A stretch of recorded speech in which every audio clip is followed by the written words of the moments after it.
this one from Tyler O on X. Jeremy, why did the Twins never develop any first base prospects? So it's interesting because when you think about who was the last first base prospect that they developed as a first baseman, it's got to be Morneau, right? Mm-hmm. And Miguel Sano. Yeah. Miguel Sano played a lot of first base, but wasn't developed as a first baseman, right? Mm-hmm. Then was miscast in the outfield because sometimes people that know way more about baseball are idiots and do things like that.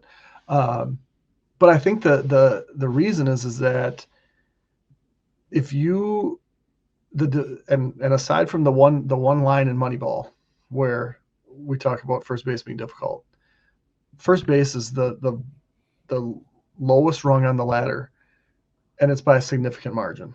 Yep. Right. And so you're not going to ever develop someone over there because you're going to give them every opportunity to play anywhere else. Right. I watched Max Kepler play first base in Beloit. No, maybe it was Rapids. Ooh, that's tough. That was interesting. He actually made two of the best plays, like on hard hit ground balls where he just sprawls out and stops them and then is able to beat the runner. Like, but that was never going to be where they wanted him to develop because he had so much potential to be better than that. Mm.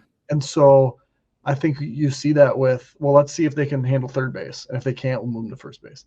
Let's see if they can handle left or right field, because those are basically your power profile spots, right?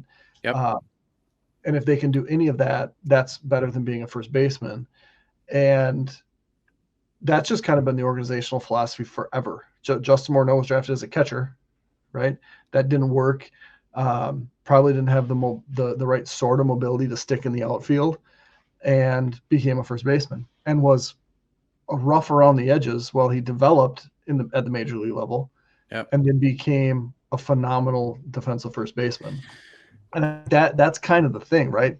Take any of these guys that we've talked about, and if they don't work where they are, they can end up at first base, right? You mentioned McCusker. Yeah. But talk about any of our outfielders, right? They're all big body type guys, aside from Erod. But Walker Jenkins, if it doesn't work in the outfield, could play first. Billy Amick could play first base from Cedar Rapids. He already is, I think. Yeah. So that's it with we watched Luis Ariz play first base, for crying out loud. Like, yep. You don't need to waste a spot. And I think that in the minors, you kind of rotate through spots. Like you see a shortstop playing first base occasionally. You'll see a catcher playing first base to just give them more bats. Yep. And that's where catchers end up sometimes. So I think, there's like Olivar could potentially end up at first base.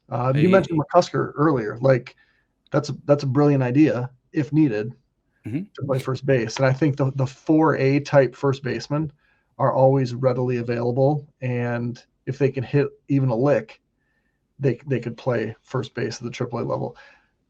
Think about the one guy that they've drafted in the last handful of years to play first base. Sabato. How's that turn out? So I'm glad you brought that up, because I did want to touch on the draft. And I mean, this is also going back to the Gabby Gonzalez conversation, right? Of like, having supplementary tools gives you a safety net. Well, so does starting higher on the defensive spectrum for all of the reasons that you just named. So that's why there's so many shortstops drafted, because where do you go after shortstop?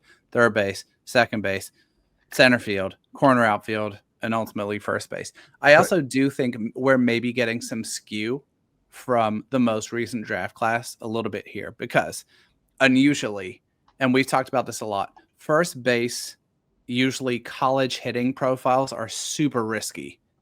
First base prep profiles don't even exist. That's not even really like a thing. But first base college profiles is super risky. Think Spencer Torkelson, who, like, I know has had an excellent start to this season, but really didn't hit for 3 years after he was drafted. Last year, we had Nick Kurtz and Jack Caglione, who were two top 6 picks who were clear first base only profiles. And it looks like those guys are both going to be absolute monsters. I do believe Kurtz got a RBI base hit in his first ever at bat tonight off Kumar Rocker. But both those guys are going to be monsters, but they're maybe the exception rather than the rule. Like it really, especially if you're a team that relies on drafting and development, it doesn't make a ton of sense to stock up on drafting first base types. And if you want some evidence to that effect, the Royals are already giving Caglione reps in the outfield to try and fit his bat in the lineup for when he's ready for Kansas City. So he's getting left field reps at AA right now to try and kind of broaden his versatility. Right. And just for reference, the Twins don't have anybody who's primary in their top 30 on MLB.com.